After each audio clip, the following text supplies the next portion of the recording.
Es la hora 10 y en Agricultura es momento de la conversación de media mañana sobre los hechos importantes de la contingencia nacional y el mundo.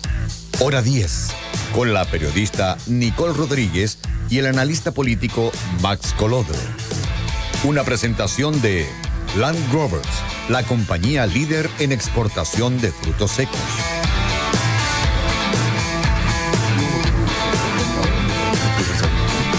Segundo. Acá nos pillaron conversando, ya adelantando un poquito el programa. Bienvenidos a Hora 10, comenzando este día miércoles con mucho frío, pero acá en el estudio con bastante calor. Se va acumulando el calor acá en el estudio principal de Radio Agricultura. Saludamos de inmediato Guillermo Holzman. ¿Cómo estás? ¿Qué tal, Nicole? Buen agrado. Académico, analista y director ejecutivo de analítica.com. Desde la página web te contactan, Guillermo. Sí, ¿nos llegaron algunas preguntas para poder...? Sí. Luego por Twitter también puede ser GMO Holzman. Ya también, digamos por mail, guillermo.holzman@gmail.com. Déjame anotar. No, me preguntaron a través del Twitter. Nicolás Freire, ¿cómo estás, Nicolás? ¿Cómo estás, director Nicole? Del Observatorio de Políticas y Redes Sociales de la Universidad Central. Bienvenido. Y hoy representante de Idea País, pero no Pablo Valderrama, quien se encuentra de viaje. Vamos a saludar a Jaime Lin, investigador de Ideas País. Muy buenos días. Bienvenido por primera vez al programa. Vamos a ver si estamos a la altura de Pablo y también de... Hemos mencionado mucho a Pablo, ya no lo mencionemos, hoy día no se lo merece. Esos son celos. Estamos con Jaime. Son celos profesionales. Bueno, hagamos una mirada de lo que está ocurriendo. Vamos a hablar del Partido Socialista, del proyecto de reforma de pensiones, donde ya se ven algunas luces de cómo sería ese famoso ente que no va a administrar directamente, sino que va a llamar a una licitación. Déjenme hacerle una mirada acerca de la educación. Los profesores en paro, más de 15 días, dicen que no es por aumento de recursos, sino que son demandas más profundas, pero al final sí tiene que ver con aumento de recursos. La Junji y los jardines infantiles de la Fundación Integra hoy hacen un paro de advertencia. Sí. Y mira, por favor, el paro de advertencia ¿a qué? A la iniciativa del gobierno que intenta crear una subvención para los niveles medio menor y medio mayor de los jardines que no pertenecen a Integra y que no pertenecen a la Junji, ya que ellos reciben fondos vía presupuesto nacional de la Nación. Esto es un paro de advertencia porque dice que los niños de medio menor y medio mayor, niños de 2 a 4 años, aumentando esta subvención, que sería un aumento de 131 a 217 mil pesos, estarían... Estos son los argumentos. Escolarizando a niños, y además consideran que es un retroceso para la educación parvularia porque atenta contra la estabilidad y precarización de los trabajadores de Junji y de Integra. Es decir, por aumentar la subvención a jardines infantiles que no dependen directamente de estas dos instituciones, se estaría precarizando la labor de los funcionarios de Integra y de Junji, y eso significa que es malo para la educación parvularia. Eso tengo que entender del paro de advertencia. Así es. Bueno, hay veces que hay ciertos retrocesos que sirven. Por ejemplo, si tú vas avanzando y vas a caer un precipicio, hay retrocesos que sirven. Si a eso llamamos retroceso. Y por último tenemos a los trabajadores de Codelco todavía en paro, donde hoy deberán votar una vez más, pero ahora no a mano alzada, sino que en la urna, la misma propuesta que hizo Codelco a los sindicatos 1, 2 y 3. Y déjame desglosar un poquito, Guillermo, la propuesta, porque yo recibo esta propuesta y yo ni siquiera voy a la urna, levanto la mano. 14 millones de pesos, bono de término de negociación 9 millones, bono por acuerdo en huelga de 1 millón, bono de jornada laboral de 1 millón, préstamo blando de 3 millones, más planes especiales de egreso, entre los cuales hay, por ejemplo, la permanencia en una ISAPRE estatal por hasta 20 años después del egreso, con planes especiales y a precios módicos. Guillermo Holzman, Sí. Este es el país que yo hay veces que no entiendo.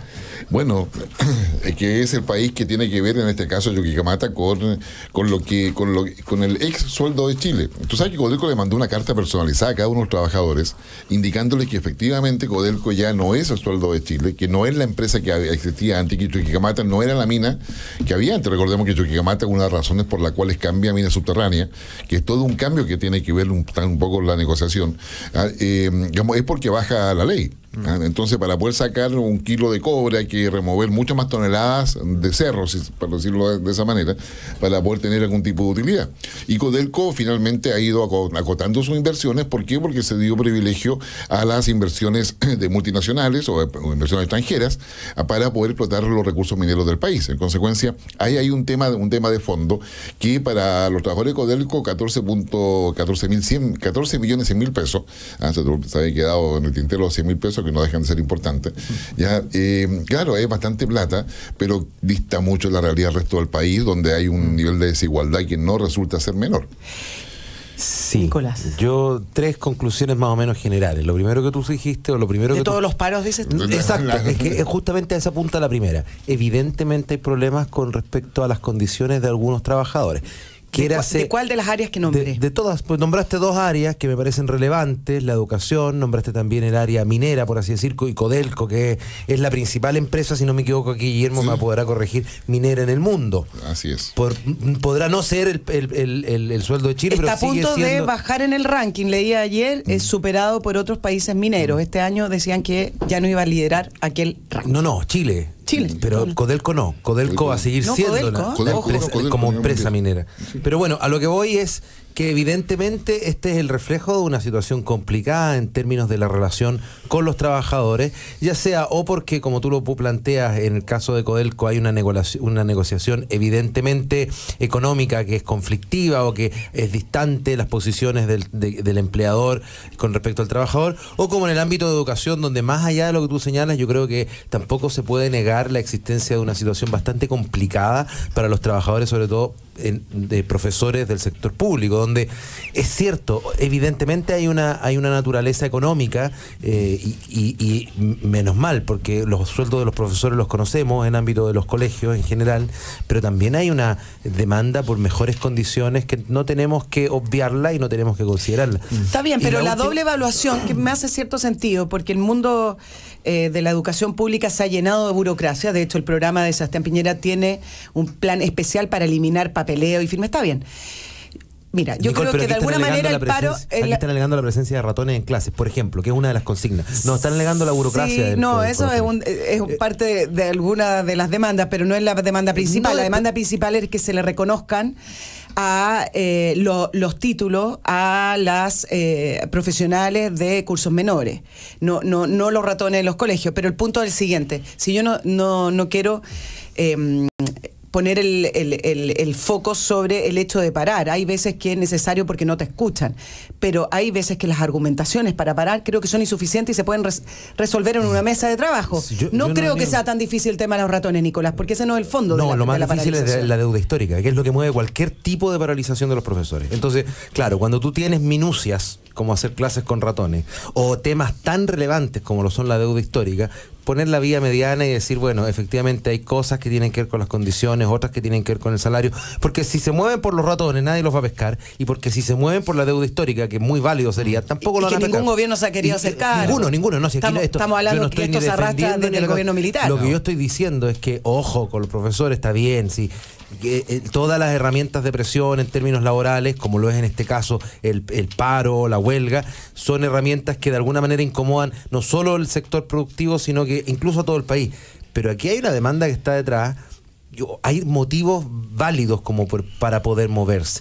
Que algunas cosas dentro de todas esas motivaciones podamos discreparlas, ok, pero me parece razonable conversar y ver más allá del tema económico. Pero cuando tú solo ves que aparecen para efectos de estas materias, ¿dónde está la discusión de la educación del siglo XXI? ¿Dónde está la flexibilidad de los profesores en mostrarse que son capaces de poder enseñar para lo que se necesita en esta época? No aparecen para esos debates, aparecen para demandas de gremio, no aparecen en la discusión que me parece que es más importante hoy en día, si están a la altura de la educación que se necesita. Bienvenido, su micrófono está abierto. Muchas gracias. Mi impresión, me gustaría que hacer un doble clic al tema de los profesores, y en particular el tema de lo último que tiene que ver con la huelga o la marcha de la educación más de párvulo.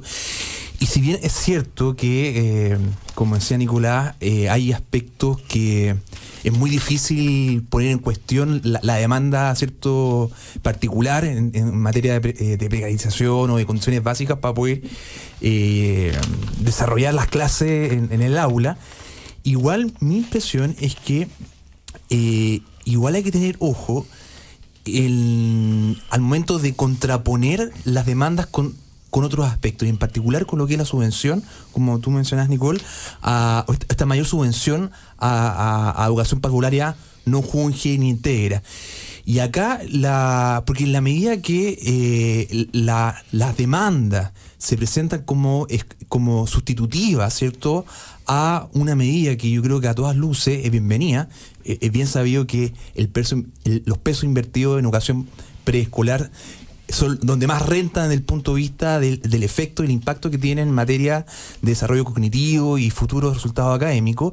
Por lo tanto, contraponer, o sea, poner en la discusión pública que aumentar las subvenciones a la educación preescolar va en contra, ¿cierto?, de la educación preescolar, ¿cierto?, o pública o estatal en este caso, creo que eso es peligroso, ¿cierto? Mi impresión es que debe ser bienvenido, más aún, ¿cierto?, desde los grupos de párvulos, ¿cierto?, que exista una mayor preocupación, mayores recursos, mayores presupuestos enfocados en lo que es educación parvularia. Obviamente esto debiese complementarse o se hubiese discutir con cómo mejorar las condiciones en lo que son las entidades estatales. Pero es peligroso, creo yo, contraponer, pensar que hay una tensión, un trade-off, ¿cierto? Y más aún con la experiencia que hemos visto en lo que es educación secundaria y básica, en donde uno ve los resultados, con mucha pena uno ve lo que está sucediendo en el Instituto Nacional y cómo se van diezmando. De hecho, te interrumpo un segundo porque parte de la noticia de la mañana está centrada en el Instituto Nacional porque una persona que estaba encapuchada, un alumno o un joven, resultó finalmente herido por una bomba Molotov. Sí. Que ya extrañaba que nadie haya resultado herido con la cantidad de bombas Molotov que se lanzan diariamente en el Instituto Nacional. O sea, perdón, y disculpa, Jaime, pero tenemos el tema de Codelco con paro, el tema de los profesores con paro, el tema de las parvularias con paro, además el tema del pliego de peticiones que están negociando con el subsecretario de Educación, que hay que dejarlo muy claro, el subsecretario él es encargado de la negociación, también incluye los temas parvularios, todo esto porque es ahí donde es parte del problema, pero a su vez también tenemos paro en varias universidades. Tenemos la Pontificia Universidad Católica del Paraíso está en paro hace ya 2 semanas y los alumnos siguen votando el paro. Alberto Hurtado, creo. Alberto Hurtado también. ¿Y dónde yo leo esas noticias? Aparte del Instituto Nacional, que llevamos 4 semanas en paro, o sea, en tomas reiteradas. Y 2 semanas entre la toma y el desalojo, como está pasando hoy día en la mañana, y la verdad es que pareciera ser que la situación es un poco más compleja de lo que se está diciendo, y hay una suerte de sensación, o por lo menos evidencia, de que se va encaminando hacia una movilización un tanto más grande de la que tenemos hoy día. Es decir, hay algo por el estilo. Sí, ahí hay un punto. Antes de entrar en el punto que quiero decir, para no alargarme. O sea, hay varios puntos. No, es que es un punto que no tiene que ver con este punto. Okay. No, es algo aparte. Es solo para ser mañoso y para ser pesado de entrada con Jaime. Bien. Muy bien. No, yo creo que no siempre el ingreso de recursos se justifique plenamente por el solo hecho de que ingresen recursos. Me explico. Desconozco completamente el tema del paro el paro de advertencia. El paro de advertencia. Pero voy a poner un ejemplo. Si tú tienes un sistema donde coexisten educación municipal que no es pagada, que subsiste gracias al contributo, digamos, o al sustento del Estado, y educación pública, y educación privada, que subsiste gracias a los privados que tienen la capacidad de realizarlo, y en algún momento decides meterle recursos públicos a la educación privada, efectivamente eso se puede interpretar como un mayor ingreso de recursos a la educación, pero no en la lógica en la que un sistema puede entenderse, que es en lo municipal, en lo privado, donde van los recursos públicos, y en lo privado al revés. Bueno, eso era el punto. Dejémoslo ahí como discusión en general. Lo que yo quería tomar algo que ya me es más cercano, y que es el tema de cómo el gobierno, en este sentido, en términos de de alguna manera metiéndose un autogol. Ojo, ¿a qué voy? A que se está permitiendo y se están fomentando, no solo, creo yo, esta es mi perspectiva, a partir de enfrentar el problema en educación casi exclusivamente desde la perspectiva de la seguridad, en el caso del Instituto Nacional, pero se está permitiendo que estos distintos movimientos se empiecen a conectar entre sí, por así decirlo, y empiece a proyectarse lo que decía Guillermo, que es que se ve venir algo más grande en educación. Empiezan a encontrar un punto en común que tenga que ver con un rechazo a la gestión del gobierno. Exactamente. No porque las demandas sean las mismas. Claro, entonces la tormenta pasa a ser perfecta. Tienen los AFP, tienen el 4%, tienen el tema de educación, tienen las pensiones. En el mundo digital, aunque cada uno tenga distintas consignas, es tremendamente más fácil unirse y poder salir a marchar. Claro, se produce justamente esa conexión donde todos pueden verse al otro lado y se dan cuenta que no están solos. Y aquí el no estar solos, y pongo de manera figurativa, no estoy asignándole culpas, pero con un rival que es Cubillos, hay muchos que se están dando cuenta que están contra Cubillos, que están en esta lógica política de estoy, digamos, manifestando prácticamente contra el Ministerio o la Ministra de Educación. Oye, con respecto a los jardines infantiles, y con esto cerramos, el problema que finalmente terminan produciendo estas organizaciones como la Junji y la Integra, que terminan siendo parte de un botín político, Nicolás. Sí. No tiene que ver con finalmente si te gusta más el mundo privado para aquello o el mundo público. El problema es que en nuestro país lo público funciona como una parcela de poder político, y la Junji lleva desde el 2010, tú puedes revisar reportajes acerca de irregularidad en el manejo de los recursos, facturas falsas, funcionarios que pasaron a contratos indefinidos para que no los puedan sacar, sin las competencias pertinentes, déficit presupuestario. Entonces, después es re fácil decir, ¿saben qué? Necesitamos más fondos. Bueno, porque los gastan en lo que quieren o como quieren. Entonces, finalmente tiene que ver con la naturaleza de esta institución. No quiero pasar por el Trotsky del panel. Yo no estoy defendiendo el ámbito público. A ver, yo estoy súper claro. En Chile, sobre todo en Chile, ¿qué es el problema? Creo yo. El problema no es la concepción de lo público o de lo colectivo como herramienta, ni siquiera de suplencia, sino que como herramienta primordial para el ejercicio de algún tipo de actividad, como lo es la educación. Yo sí creo en eso. El problema es que evidentemente, como tú lo señalas, en Chile hay muchos. Bueno, pero uno tiene que actuar en base a la realidad que tiene, porque si estuviéramos en Finlandia, capaz que yo no estaría hablando de que la Junji es un botín político, por decir Finlandia, que ahora es como la estrellita para el ejemplo. Hagamos lo posible para cambiar la realidad que tenemos. Sí. Eso es. No, es un desafío gigantesco. Es un desafío. Sí. El cuoteo que existe con estas instituciones estatales, ¿cierto? No necesariamente públicas. Y si bien obviamente los presupuestos siempre son acotados, ¿cierto? Y obviamente ahí uno puede pensar que ahí es uno o lo otro. El punto que antes hacía yo, y me gustaría cerrar, es a la hora de formular el discurso, ¿cierto? En este riesgo latente, como se hablaba, y con el pensamiento de Piñera 1, de las marchas, etcétera, el formular de que la educación parvularia entregada por la sociedad civil o por privado tensiona o es excluyente a la estatal, creo que eso es riesgoso. O sea, concebir el monopolizar, ¿cierto? Es algo bien bien trillado quizás, pero el monopolizar lo público o lo estatal, creo que es peligroso, y hemos visto que desde 2011, cuando partieron estas movilizaciones hasta la fecha, ha tenido consecuencias, ¿cierto? Ha tenido consecuencias en lo que uno está viendo, ¿cierto? En lo emblemático, en los colegios emblemáticos, y el reportaje que sacó La Tercera el domingo, también en materia de resultados académicos. Entonces, creo yo que hay igual todas las personas que dirigen ciertos gremios o estas organizaciones más sociales o públicas, independiente, claro, de ciertos incentivos que tengan para posicionarse políticamente, tienen una responsabilidad, ¿cierto? Tienen una responsabilidad en las ideas que van finalmente posicionándose en la opinión. Nos vamos a ir a una pausa. Y sabes que creo que hay que sacar ciertos conceptos para quienes trabajan en el mundo público y en las instituciones del Estado, que tiene que ver con la estabilidad de los puestos de trabajo. Hablamos de la automatización y del reemplazo de la mano de obra en el mundo privado, y todavía no veo ningún índice de cuánta gente qué porcentaje de personas que trabajan en el ámbito estatal deben salir o van a salir producto de la automatización. Todavía no lo veo. Entonces, dejemos el tema de la estabilización, porque la estabilización es algo que no existe en el mercado laboral. Nos vamos a una pausa y regresamos.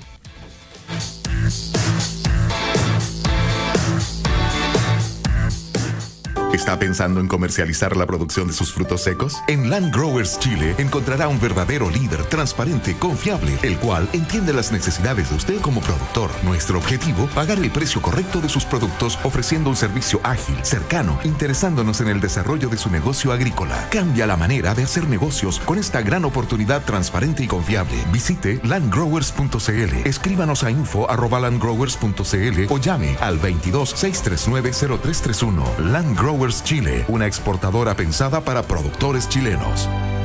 Hija, sé que este fin de semana querías que fuéramos al campo, pero parece que va a llover. ¡Va a llover!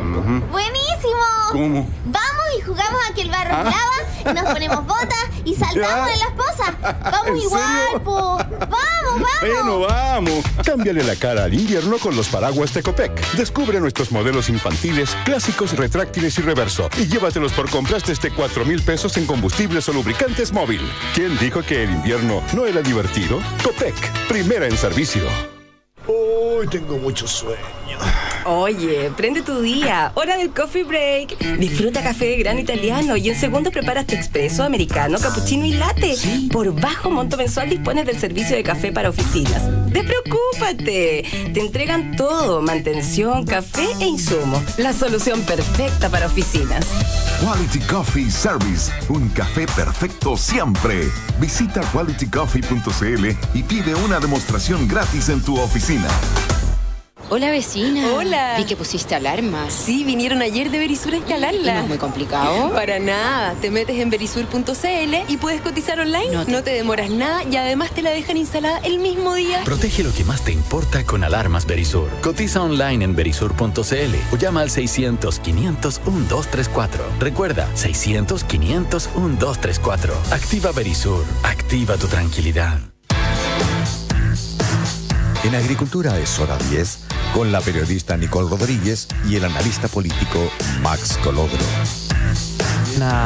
De regreso en hora 10, les quiero preguntar si están pensando en exportar sus frutos secos. Frutos secos. ¿Sabes que hoy no conozco a nadie que no coma frutos secos? Frutos secos. Yo aquí no he comido nunca frutos secos. No, digo acá. Si es una guerra, pero choose your battles, ya no nos llegaron. El que quiera puede traer en la mañana y lo compartimos y etcétera. Pero para efectos de exportar, usted tiene que exportar con el mejor. Y en Land Growers va a encontrar más que un socio, va a encontrar un partner para poder crecer y exportar. Con ellos va a encontrar un verdadero líder con quien podrá capacitarse, vender y además desarrollar su negocio al mejor precio del mercado. Visítelos en su web landgrowers.cl o los llama al 22 63 90 331. ¿Avanzamos en los temas? ¿Nos vamos con el Partido Socialista o alguien quería hacer su conclusión con la educación? Luego un poco lo que conversábamos fuera de micrófono. O sea, llevamos, diría, 2007, 2008, 2010, por el tema de los pingüinos, que marca un hito en ese minuto, hasta el 2019. Es decir, llevamos al menos una década discutiendo sobre la educación. ¿Por qué no se llegan a acuerdo en tema de educación cuando todos estamos totalmente conscientes que la educación es el instrumento más eficiente para poder disminuir la desigualdad? Si no se ha llegado a acuerdo es porque no hay voluntad política para eso. Si no hay voluntad política para eso, quiere decir que efectivamente lo que está detrás es otra estrategia. Porque si la educación fuera tan importante, hubiésemos llegado a acuerdos ya sustantivos y eficientes además, en todos los niveles educativos. ¿Y eso qué significa en la práctica? Que tú instalas, quieras o no quieras, una suerte de lucha de clase del siglo XXI encubierta, porque en definitiva la desigualdad, lejos de disminuir, aumenta. Mientras más nos demoremos en llegar a un acuerdo a la educación, la desigualdad se va a mantener o se va a acrecentar. Sí. Pero ¿cómo te pones de acuerdo? Te pongo el antecedente. Esta iniciativa del gobierno para poder aumentar las subvenciones a jardines infantiles no pertenecientes al Estado, vía transferencia de fondos se llama. Si ustedes, nuestros auditores, les digo, B-TF, a eso se refieren. Bueno, esta iniciativa está en primer trámite en la Comisión de Educación de la Cámara de Diputados y fue aprobada en general.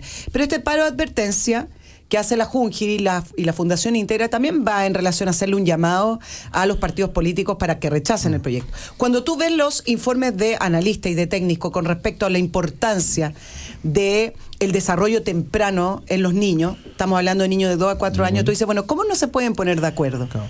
¿Cómo no se ponen de acuerdo si todo el mundo, por lo menos de quienes estudian los efectos de la educación temprana, están diciendo que ahí es donde hay que poner los recursos? Incluso, para agregar, aparte que hay un cierto consenso quizás técnico en materia educacional de que hay que poner los recursos en educación preescolar, o por ejemplo en materia de calidad o factores que inciden sobre los efectos del rendimiento académico, están asociados el director de los colegios, los profesores. Pero entonces, ¿cómo no poner recursos en capacitar a los directores de las escuelas, etcétera? ¿Y por qué estamos discutiendo hace 10 años, ¿cierto?, sobre financiamiento? Sí. Donde ahí no hay consenso, ¿cierto?, técnico al menos. Y ahí hay una pregunta, y hay quizá una posible explicación, que tiene que ver cuando los temas más sectoriales, como ha sido educación, pasan a la discusión política, al proceso político, ¿cierto? Es parte de la agenda. Y cuando es parte de la agenda, los partidos políticos y los políticos tienen los incentivos a fijar posiciones finalmente, sí, ¿cierto? Obviamente para dar los señalamientos correspondientes. Y ahí quizá, y ahí lo que está ocurriendo, una explicación, es que claro, ahora ha habido dificultades en materia educacional, pero quizás mañana, ¿cierto?, cuando, estamos discutiendo sobre pensiones y quizás mañana sea sobre capacitación laboral, no sé, a propósito del CENSE, ¿cierto? Cada vez va a ser más difícil llegar a acuerdo, a converger, ¿cierto?, en los puntos comunes. Y ahí mi impresión es que hay temas más estructurales en las instituciones políticas y los procesos políticos. Y en particular, al menos uno observa que en los últimos 30 años hubo un hito que creo que se ha discutido poco, que tiene que ver con el cambio al voto voluntario. Y cuando cambió los electores, y en particular cuando el voto pasó a ser voluntario, ahí las altas tasas de abstención electoral las vimos, ¿cierto? Y esa discusión partió del supuesto de que la gente iba a votar más, pero lo que uno observó es que votó menos. No, pero el supuesto era no que la gente iba a votar más, quizás sí de como consecuencia. El supuesto de hacerlo voluntario era que significaba una mayor exigencia a quienes fueran candidatos y al mundo político para levantar a aquella persona a votar. Por lo tanto, el corolario era, va a haber una política de mejor calidad. No. Ya ha ocurrido todo lo contrario. Exactamente, y quizás lo que uno observa es que los que no están votando son precisamente los más moderados. Entonces, al no votar los más moderados, el político, al tener que fijar una posición en estos temas más sectoriales, tiene cada vez menos incentivo a acercarse a las posiciones más moderadas y a hablarle más a sus posibles votantes, que entre ellos, entre las derechas e izquierdas, están más lejanos uno de otro. O sea, por eso yo creo que es importante, dado que tenemos la experiencia en educación que ha sido muy difícil ponerse de acuerdo y no sabemos cómo va a ocurrir esto en los próximos debates, es que hay una discusión sobre las instituciones políticas, sobre los procesos más estructurales y discutir estas cosas que creo que son relevantes, tienen efectos a largo plazo.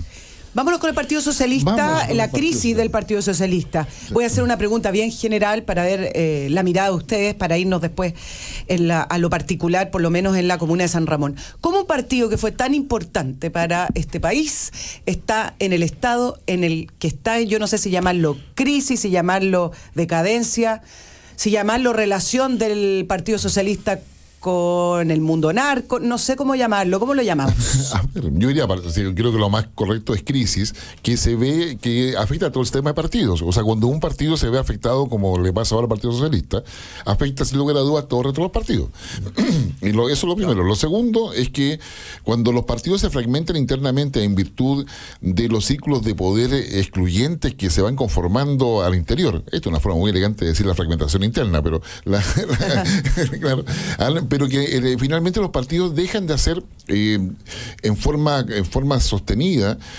Conozco algunos senadores que lo hacen, hay algunos planes, pero la formación de líderes internos y cuando los cargos de autoridad están dados por las redes de favores al interior, que llegan de las redes de favores desde la convicción de que lo puede hacer bien hasta la corrupción asociada a ello. En definitiva, claro, el partido finalmente se va desintegrando. Y yo ahí coloco el acento. Es cierto, el ex militante socialista que hoy día es alcalde de San Ramón no está formalizado, está investigado por como 11 delitos, no sé cuánto.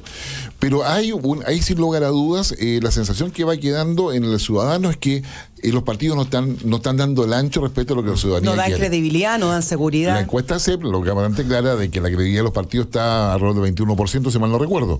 Entonces, yo creo que hay un tema donde no solamente hay que festinar con el Partido Socialista y lo que le pasa, probablemente gente de la derecha está muy contenta con eso. Ojo, que digamos que el tema abarca a todos los partidos políticos. Esto pasa en una municipalidad. Me preocupa más, de alguna manera u otra, lo que está reflejando la crisis del Partido Socialista en relación a la Comuna de San Ramón, de la famosa título de la relación de el mundo narco con el mundo de la política.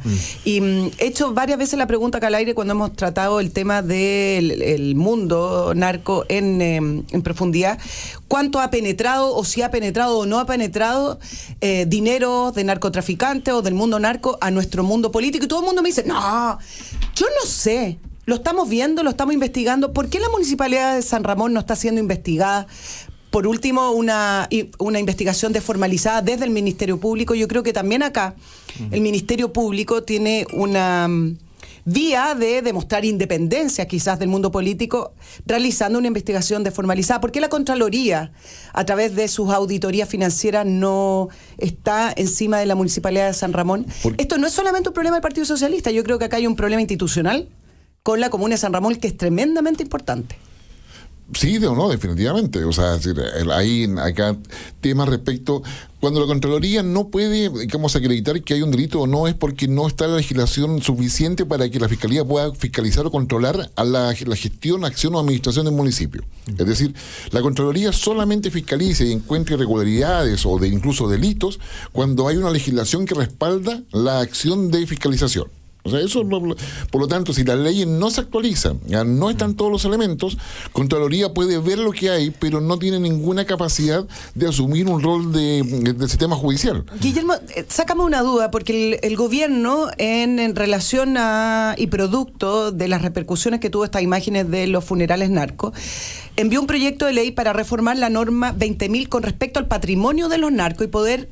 Le pusieron así del punto de vista comunicacional, es poder investigar de una manera más profunda el patrimonio de estas personas. Pero cuando tú ya sabes que alguien es narco, tienes ciertas herramientas para poder investigarlo. Mi pregunta es, ¿por qué no se reformula la manera en que quienes están llamados a investigar patrimonios puedan intervenir aquellas cuentas para poder investigarlas, no necesariamente narcos? ¿Por qué tiene que ser la ley 20.000 que es en relación al narcotráfico? Porque se niega de alguna forma o no se quiere establecer de que cuando hablamos de narcotráfico hablamos de crimen organizado. ¿Por qué decimos crimen organizado? Porque la plata que ingresa por el narcotráfico, más allá de todo el impacto sanitario que tiene, finalmente tiene que ser lavada, tiene que ingresar al sistema económico del país en forma legal. Y eso se llama lavado de dinero, lavado de activos, en fin, tiene diversos nombres. Y es una línea. El que vende droga, como que hace microtráfico, a él alguien lo abastece. Al que lo abastece a él, alguien también, digamos, lo abastece. Hay una capacidad logística. El narcotráfico es un modelo de negocio. Y ese modelo de negocio, ¿qué es lo que hace el narcotráfico? Buscar zonas o áreas donde la ley no se puede aplicar, donde no haya regulaciones, y efectivamente en el plano político evitar que hayan leyes. Es decir, que las leyes no sean incompletas, sean insuficientes o que sean imposibles de poder en alguna manera llevarlo a la justicia. Es decir, de hecho, recién ahora se está planteando una reforma respecto a que los laboratorios de las policías, que uno supone que están certificados a nivel internacional en términos científicos, son realmente suficientes para poder generar la evidencia necesaria para poder acusar a los narcotraficantes. En ese sentido quieren cambiar también, el proyecto de ley propone cambiar la norma para efectos de la pureza de la droga, que al parecer reviste mucha dificultad para los tribunales de probarla. Claro, porque hoy día la pureza de la droga lo hace, el análisis lo hace el Ministerio de Salud. Y ahí hay temas de la cadena de custodia, capacidad del Ministerio de Salud. O sea, el Ministerio de Salud, imagínate su preocupación es la prevención. pero a su vez tiene que tener una capacidad, digamos, de laboratorio, digamos, tan especializada para poder establecer el tipo de pureza de la droga, que finalmente es una materia que no le corresponde al Ministerio de Salud. Tiene que haber laboratorios, ojalá de las policías, y si son privados, como existen en otros países, o sea, en Estados Unidos hay laboratorios privados que certifican, pero tienen que ser con niveles de certificación. Entonces la pregunta es, ¿los laboratorios de las policías tienen los niveles de certificación necesarios? Las personas que ahí funcionan, porque una cosa es los procesos y otra cosa es el recurso humano. Y el recurso humano, cuando se trata de este tipo de cosas, debe tener también certificación. Porque lo contrario, el juez de garantía, cualquiera que este sea, va a dejar de lado esa evidencia. Entonces, cuando tú encuentras que hay demasiados obstáculos, en definitiva la pregunta es, ¿por qué la ley salió así? Yéndonos al tema puntual del Partido Socialista, ¿qué finalmente hizo que el Partido Socialista cayera en este nivel de crisis? Y además, otra pregunta que les dejo planteada porque nos vamos a una pausa es, ¿qué nivel de autoridad y liderazgo puede tener Álvaro Elizalde después de alguna manera se las van a arreglar, van a solucionar? Me imagino que el Comité Central hará una auditoría al padrón, pero en la profundidad de esta crisis no tiene que ver solo con el padrón electoral, me imagino, y una auditoría. Bueno, una pausa y regresamos.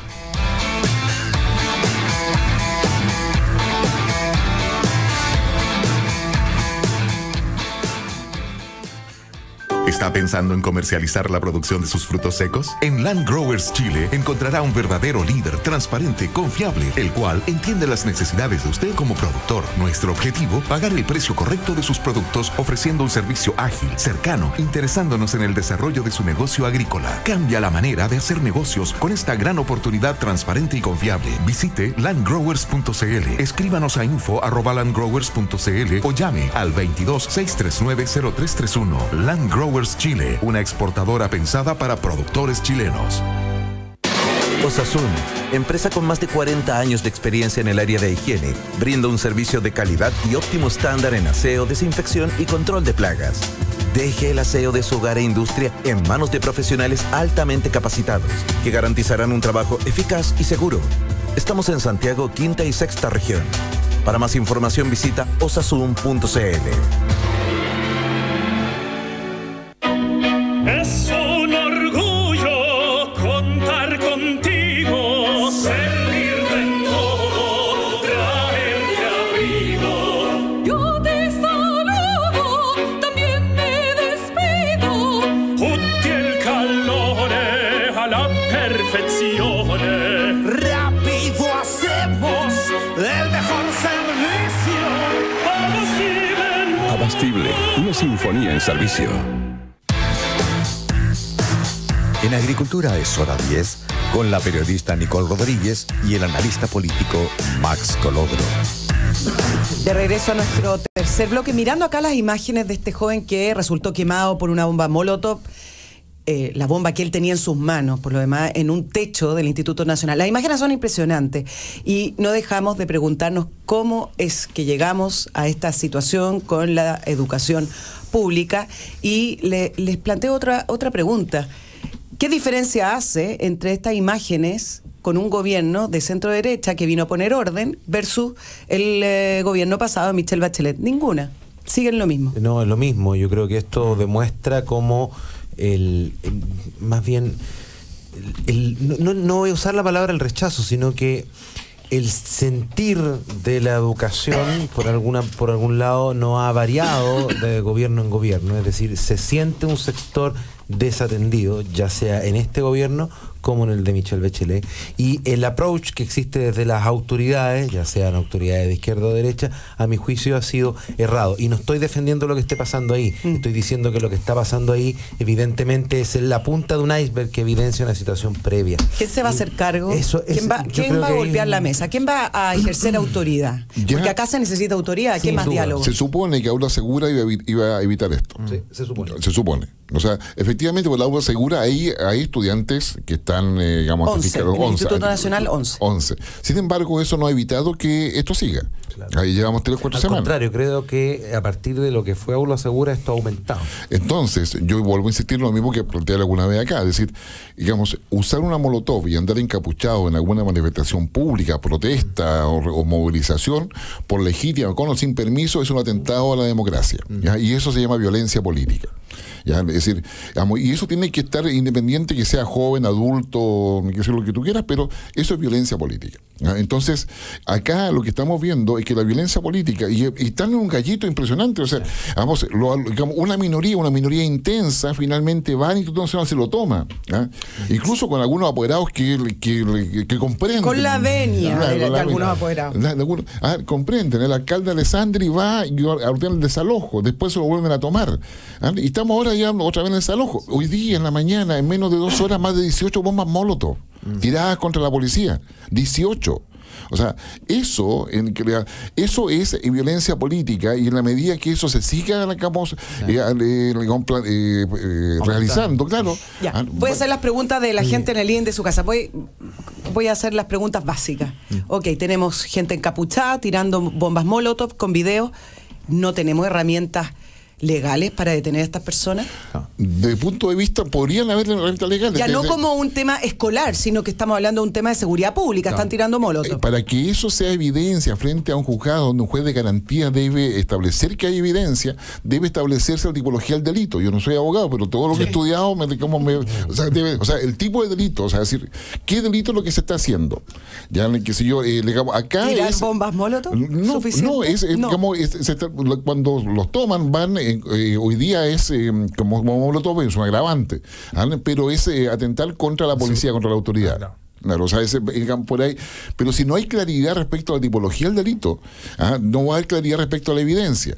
Eso significa que las cámaras, o sea, si tienes buenas cámaras con una resolución certificadas, necesariamente tú vas a llegar a identificar quiénes son, por el zapato, por el pantalón, por el corte de pelo, por la fotografía. Entonces, si tú tienes la capacidad para eso, por testigos, en fin, una serie de elementos, pero tiene que haber un proceso que sea clarísimo respecto a que te pillan, que sé yo, definitivamente lo que hoy día podría ser una evidencia circunstancial que no es suficiente, la ley tiene que transformarla en evidencia física, o sea, que vamos, definitiva. Claro, porque acá uno puede pensar que, claro, hay causas de la enfermedad, ¿cierto? Y hay síntomas, y obviamente la violencia y los niveles de violencia que uno ve que son van creciendo, extremos, ¿cierto? Se van extremando cada vez más, tienen que ver con síntomas, ¿cierto? Y los síntomas, cuando son muy fuertes, como cualquier resfrío o gripe, hay que atacar el síntoma, independiente que hay que atacar la causa también después. Y acá mi impresión es que efectivamente uno ve que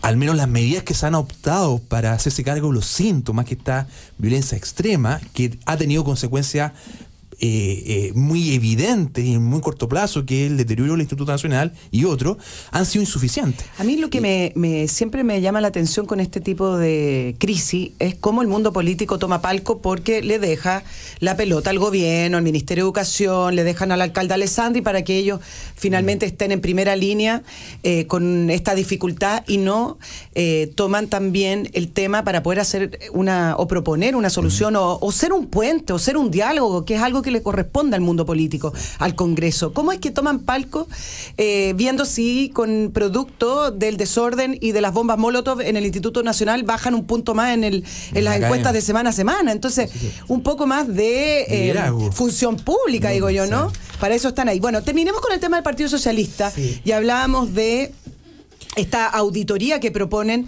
al padrón electoral. Mira, y yo te planteaba, Nicolás, que ese no es el fondo del problema, ¿no? No, de hecho yo creo que lo que acaba de pasar en este programa es significativo de me di cuenta qué cosa. Cuán coyuntural, que partimos hablando del Partido Socialista y terminamos hablando de narcotráfico, de narcocultura. Exacto. Y después terminamos hablando de violencia, y del Partido Socialista no hablamos, en el sentido de que creo que en 2 años, porque aquí ese es el punto, si nos concentramos en lo que está pasando en San Ramón, a mi juicio es errado, es ver un árbol pero no ver el bosque completo. El Partido Socialista en 2 años ha dado claras demostraciones, se ha subido a una cátedra muy incómoda con respecto a cuál es el reflejo o cuáles son los ejemplos principales de lo que comúnmente llamamos como crisis de la política. O más bien algo así que podríamos decir como que la política se salve de la política. Primero, y lo resumo en cuatro adjetivos, en 4 palabras, ¿no? El primero tiene que ver con lo que pasó el 1 de abril del año 2017, cuando el Partido Socialista decide renunciar a ser el Partido Socialista y nombrar un candidato independiente propio. De las encuestas. Estamos hablando de mirando un poco lo que estaba pasando. Y desechando la candidatura de Ricardo Lagos, que uno podría pensar que... tanto la de Ricardo Lagos, porque está bien, Lagos, pero él lo representa más, pero Lagos dijo que iba por el PPD, entonces los puso en una situación incómoda, desechando una primaria entre Atria y José Miguel Insulza. Sí. Eso sí fue lo que pasó. O sea, desechar tener un candidato como Atria, que pone temas, digamos, muy contundentes en términos argumentales en una discusión política, e Insulza, que tiene un peso por sí solo dentro de la historia política chilena. Entonces, desecha eso a partir de lo que yo me refiero como el oportunismo. Ahí tenemos el primer síntoma que los partidos en general están reflejando y que el Partido Socialista lo pone, pero de una manera catedrática sobre la mesa. El segundo tiene que ver con el efectismo. ¿El efectismo cuándo? Cuando, surfeando la ola feminista, el Partido Socialista decide incorporar el voto doble femenino. Entonces, es una idea, ciertamente lo habla, aquí nadie la está criticando, pero mediáticamente efectiva, que tú no tenías controlada en términos de cómo va a funcionar, reglamentaria, todo lo que pasó ahora. Si voto por un hombre, estoy obligado a votar por una mujer, y si voto solo, y si no quiero votar por una mujer, o si no quiero votar por un hombre, ¿por qué se tiene que anular mi voto? Etcétera. Un montón de problemas procedimentales que conlleva decisiones, digamos, tomadas sin mediar la oportunidad de las mismas, sin mediar que funcionen bien.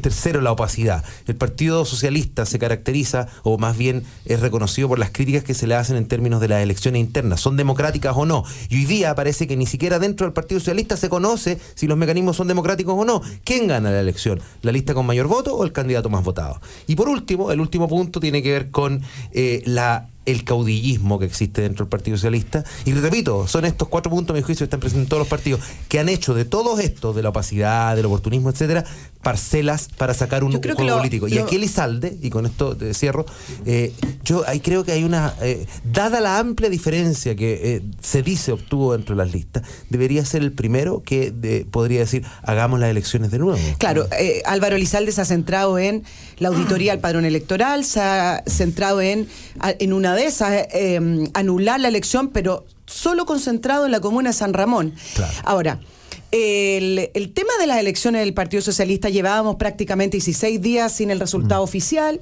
y se estaba calmando de alguna manera. Solo el problema que les quedaba era quién iba a liderar el comité central, donde la lista de Maya Fernández abogaba porque fuera ella, porque finalmente ella fue la que sacó la mayor votación individual. Y era algo que estaba como pendiente por solucionarse. Lo que vino a profundizar aún más la crisis tuvo que ver con un reportaje periodístico, entonces, de Canal 13, donde muestra de una manera bastante seria y profunda las irregularidades de la comuna de San Ramón. Entonces, creo que los mecanismos internos que tiene el Partido Socialista, y esto debe ser transversal a los otros partidos, y las instituciones internas son insuficientes para solucionar, y son muy oscuras, son insuficientes para solucionar el problema que tienen. Y acá quizás usando o citando al posible candidato del mismo Partido Socialista, Landerreche, cuando decía hace un par de días, acá el desafío tiene que ver con que las instituciones no se están desajustadas con los tiempos actuales, y en particular con lo que son los partidos políticos. Mi impresión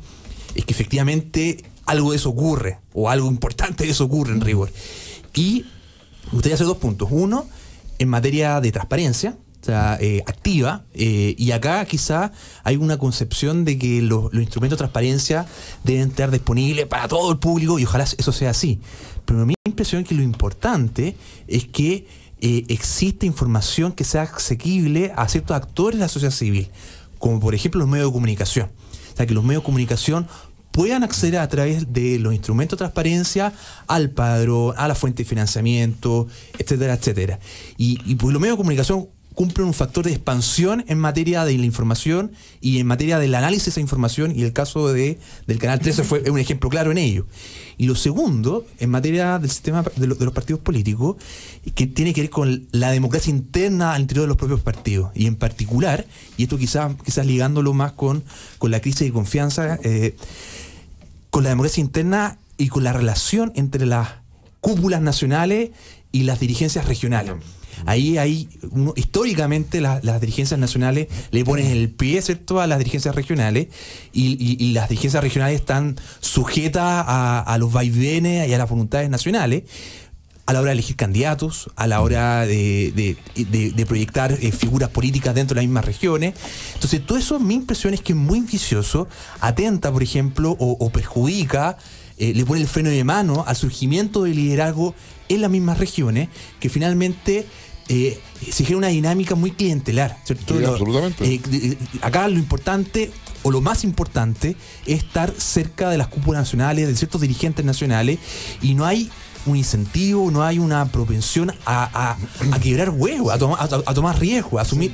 Entonces, quizá esto puede ser una oportunidad, y ojalá así sea, para discutir nuevamente con la Comisión Engel. Hubo un avance importante en materia de partidos políticos, pero discutir nuevamente sobre qué cambio o cómo hay que ajustar la institucionalidad a estos nuevos tiempos. Yo creo que con la reforma al financiamiento de los partidos políticos y aprovechando el contexto en el cual el presidente Piñera está intentando llevar a cabo reforma a las instituciones, creo que se necesita fortalecer la transparencia del manejo de los dineros de los partidos políticos, sobre todo porque la exigencia debería ser mayor teniendo financiamiento público. El Partido Socialista es el partido con mayor patrimonio, entiendo, dentro de los partidos políticos, alrededor de 8.000 millones de pesos.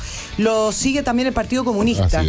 Entonces, yo creo que eso, a propósito del financiamiento público, debe ser de cara a la ciudadanía, como les gusta decir a los políticos, transparente y donde uno pueda también acceder a los documentos, ver dónde ingresan esos dineros y cómo se manejan. Eso por un lado.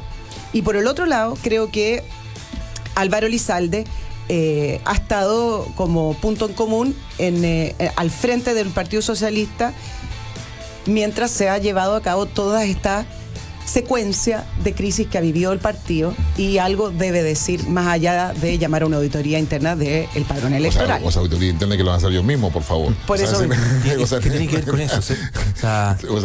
Hoy en día es muy difícil entrar a las municipalidades, más aún entrar a los partidos políticos. Y quizás estas crisis sean oportunidades para reformar. Me gusta esa palabra. Más allá de eso, yo creo que más allá de eso, yo creo que aquí obviamente todos piensan y estamos de acuerdo que una auditoría es necesaria, pero en la coyuntura yo creo que el piso es realizar de nuevo la elección. Sí, está claro. Bueno, la bancada de diputados, que es una bancada que votó tanto para Maya Fernández como para el Álvaro Elizalde, levantó una carta que me pareció bien propicia, unánime, donde se exige que se aclare una nueva votación, etcétera. ¿Saben qué? Yo además creo que esto no tiene que ver con las voluntades personales, es decir, sí, transparentemos, esto tiene que estar institucionalizado. Sí, no es un problema de buena voluntad, esto es un problema de que ya los partidos políticos tienen que ser bastante más abiertos a cómo manejan esos patrimonios y cómo se manejan las elecciones internas. Cuando el Partido Socialista, en 2017, digamos, se da cuenta de lo que sucede y no hace lo suficiente y no hace nada, y 2 años después le escapa, en definitiva, lo que tú tienes es que hay una deficiencia ética en la conducción del partido. Los partidos políticos son esenciales para la democracia. Es decir, no hay democracia sin partidos políticos, más allá de la división de poder del Estado y todo eso, pero en términos concretos, la división de poderes, los partidos políticos son fundamentales.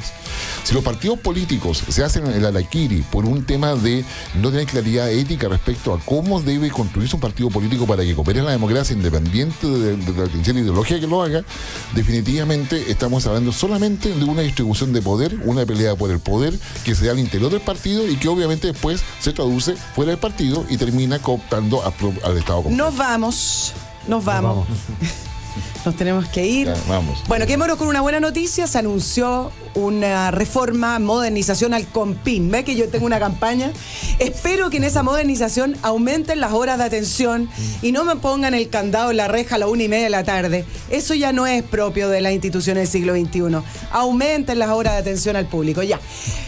Le agradecemos a Jaime Lin, investigador de Idea País. Muchas gracias por estar por primera vez en nuestro programa. Nicolás Freire, director del Observatorio de Política y Redes Sociales de la Universidad Central. Muchas gracias. Guillermo Holzman, director ejecutivo de Analítica.com. Muchas gracias. Y nos encontramos mañana a las 10 de la mañana. Los dejo con Conectados. En Agricultura fue Hora 10. Con la periodista Nicole Rodríguez y el analista político Max Colodro. Una presentación de Land Growers. Exporte al mejor precio del mercado. Producción, Doris Mora.